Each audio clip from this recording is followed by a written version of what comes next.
No doubt if you live in Newbury, you'll have walked past this monument a number of times, the Queen Victoria Memorial in Victoria Park. But do you know its history? Well, in this video, I'm going to tell you that history.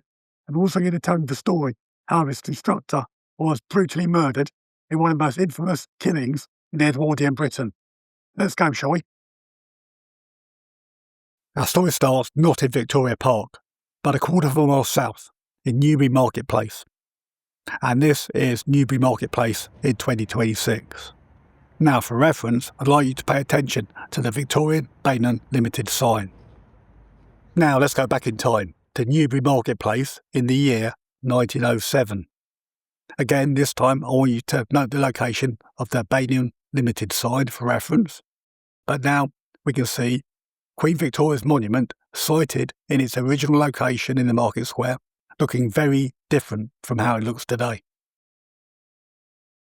Here, in another clearer photographic plate from 1905, you can see that the original monument was a much larger construction than what is left today, and it once dominated Newbury Marketplace. We'll look at the actual construction and the elements later, but first let's examine its concept and its provenance. Obviously, the monument is a memorial to the late Queen Victoria, who I'm sure most of my viewers will have heard of in some way. I do accept my Gen Z viewers probably won't have been taught much about her at school. But to remind, she was Britain's first modern queen, ascending to the throne aged 18 in 1837. Until Queen Elizabeth II, Victoria was the longest serving British monarch. She was less accessible and more aloof than Queen Elizabeth, but she was still as equally as popular. During her reign, the British Empire was at its ascendancy, and at one time, Victoria ruled over 1/4 of the world. And similar to the recent death of Queen Elizabeth II, when Queen Victoria died in January 1901, after 63 years on the throne, most Britons had never known another monarch, and the country went into deep mourning for her state funeral. Afterwards, memorials to her were constructed across Britain and indeed the Empire. The Victorian age is still a familiar term to this day.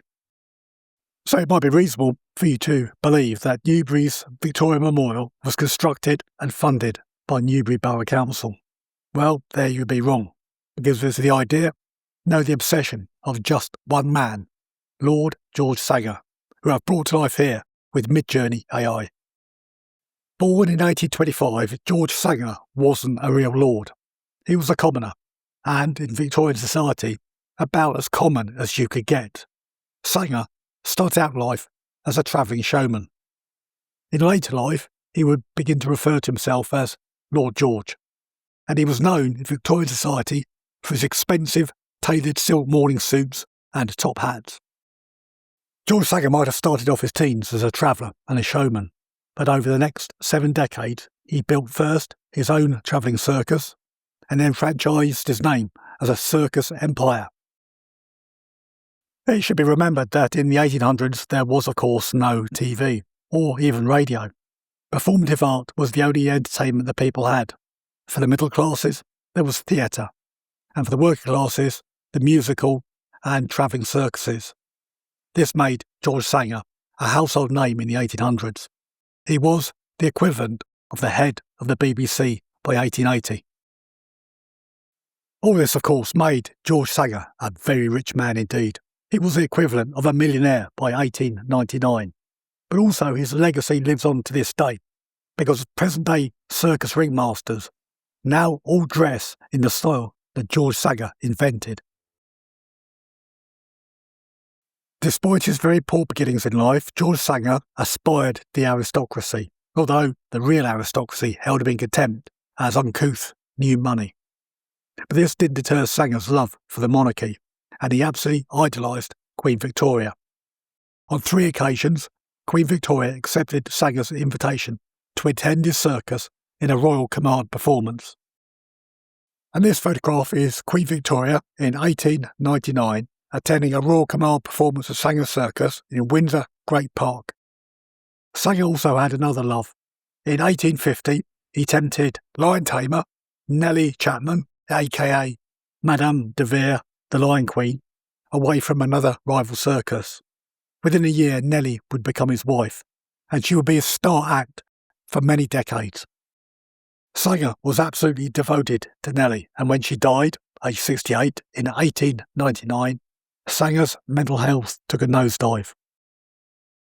After Nellie's death, Sanger sold his circus empire, which made him an exceedingly rich man, but he was turning into Britain's version of Howard Hughes.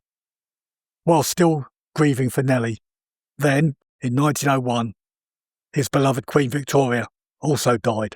Sanger then became obsessed with the idea of creating a great memorial to his beloved Queen to be sited in his hometown of Newbury. He faced opposition from Newbury Borough Council over the scale of the monument, but since Sanger was funding the entire project out of his own pocket, and Queen Victoria was so loved by the people of Newbury, they felt politically they couldn't really stand in Sanger's way. It is clear, historically, that Sanger was using the memorial project as an act of catharsis over the loss of his beloved wife Nellie and a facing of his own mortality, because he was in his 80s when the project was complete. In 1904, the memorial was finally dedicated in a major event in Newbury Marketplace. In the year of its opening, 1904, the people of Newbury applauded Lord George as a gentleman and a philanthropist. But in the years after the memorial project, Sanger became more and more reclusive, living in Park Farm, East Finchley, attended to by a staff of servants. The last years of his life were marred with disputes over money with his family that became increasingly acrimonious and full of conflict. And then, in 1911, Lord George became the victim of a violent crime that shocked Edwardian society to the very bone. On the 28th of November 1911, aged 85, Lord George was brutally murdered whilst walking in his gardens. His head was smashed in with a hatchet. The perpetrator, allegedly, was Herbert Charles Cooper, aged 28, a disgruntled former servant who allegedly suffered from psychosis and had developed a deep loathing for Lord George. Given George Sanger's Edwardian celebrity status and the notoriety of his death in the media, his funeral rivalled that of Queen Victoria's for public attendance. George Sanger is laid to rest in Margate Cemetery next to his wife Nellie in the Sanger family plot. The media sensationalised Lord George's murder as being committed by the archetypal mad axeman, a trope long used to frighten the Victorian and Edwardian public in the media. Also, the authorities considered the case closed when Cooper's body was discovered the next day on the rail tracks near the scene. Cooper had killed himself. But in truth, it shouldn't have been case closed, because there was much more to Lord George's murder than first meets the eye. Cooper had no real motivation to murder him. Also, Lord George's £1 million fortune was up for grabs as a result of his death. But in this video, I don't have time to go into that depth. Instead, I recommend journalist Carl Shaw's book, The Killing of Lord George, where he investigates this Edwardian murder mystery in some depth. I've included an affiliate Amazon link to Carl's fantastic book in the description if you want to buy and read it. I do really recommend this book.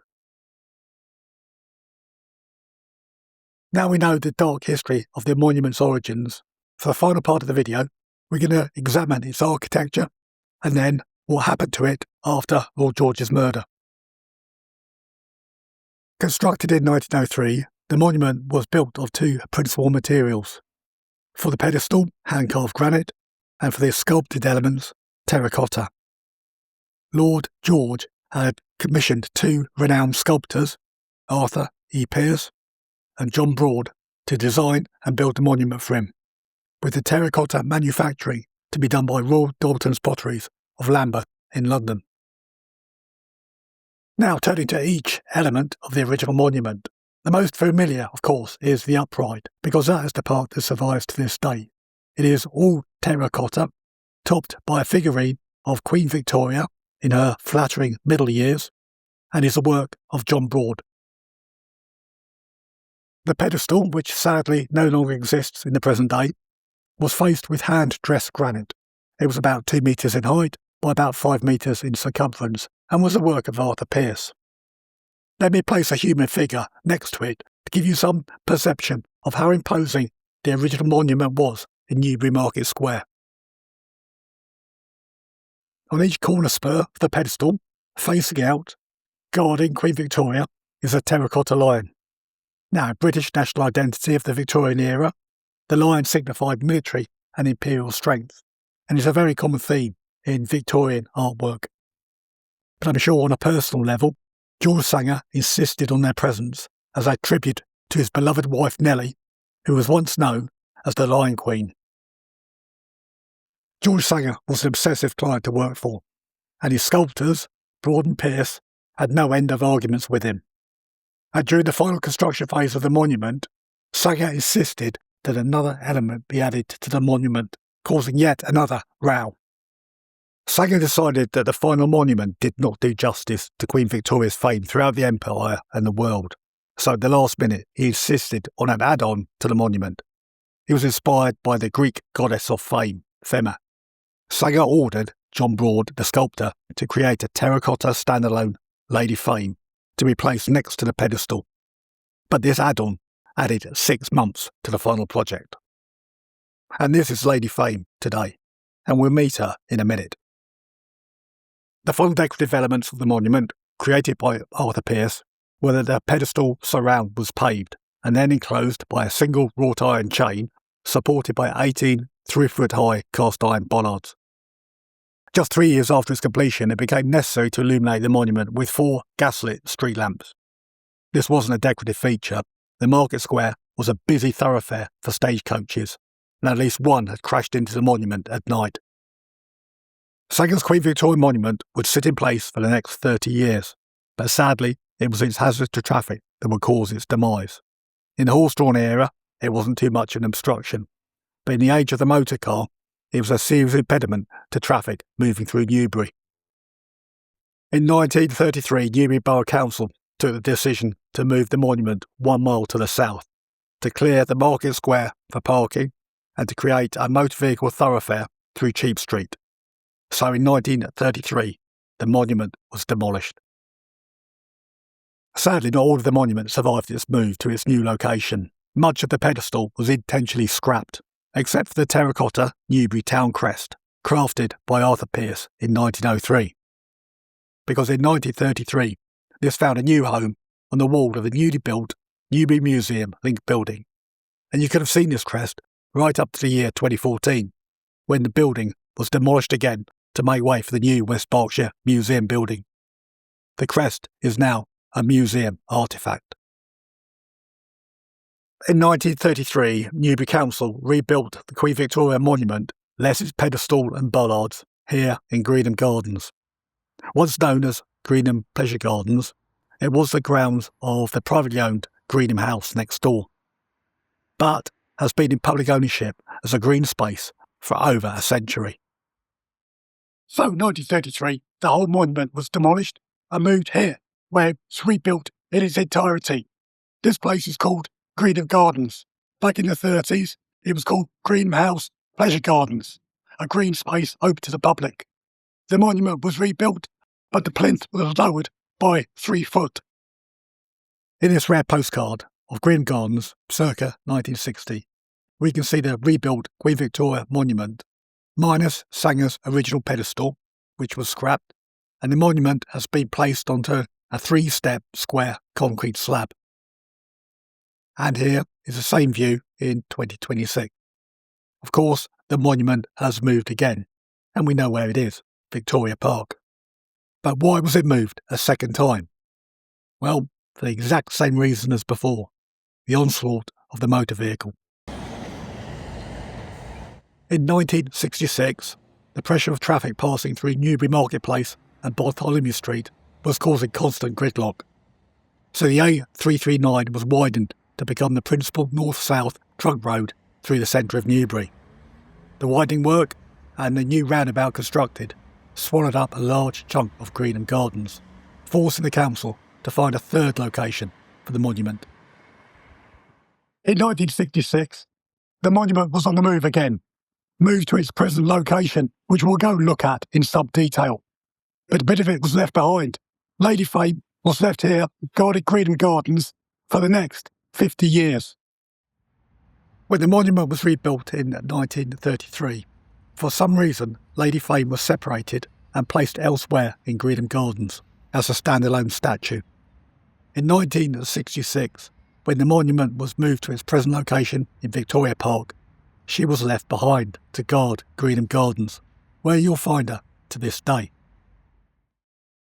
The years have not been kind to Lady Fame. She has lost her laurel-bearing right arm and is in desperate need of a refurbishment and a clean-up. In the year 2011, Newbury Town Council promised to carry out a refurbishment of the statue and to get Royal Daltons to restore her amputated limb, but this work never materialised. To conclude our 120-year story, we're going to make a return now to Victoria Park. Prior to 1901, this was just common ground, known as the Marshes. On Queen Victoria's death, Newbury Council simply renamed it Victoria Park. But it wasn't until the year 1934 that it was properly drained and landscaped to become a public green space. Although very Victorian in its appearance, the bandstand and the avenue of trees and the rest of the landscaping are all from the mid-1930s. At the end of the avenue of trees is the final resting place of what is left of George Sanger's original Queen Victoria monument. Now, just the upright and the lines remain, more or less dumped here since 1966. Originally, only 2 lines made it here from Greenham Gardens in 1966, until 2001, when all 4 lines were reunited. Even then, the layout is all wrong. The lines should be on each corner, guarding Queen Victoria. Be that as it may, now we know so much about the history of this monument, let's take a moment to relax and look at it in the February 2026 sunshine.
Just 2 weeks before I made this film, Newbury Town Council had given the Victorian Monument a deep clean and some TLC.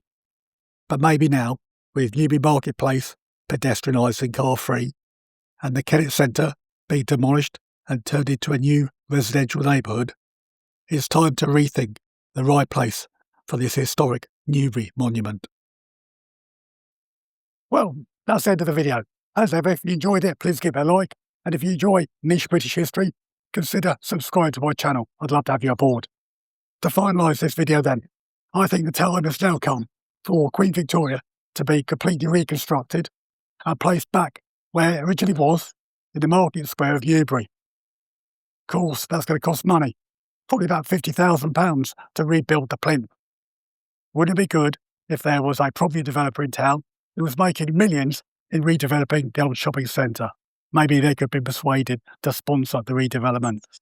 And maybe, if you can't place it in the market square, then reconstruct it here, with gas lamps, with a proper pedestal, chain link fence, bollards, and preserve it for another generation of Newbury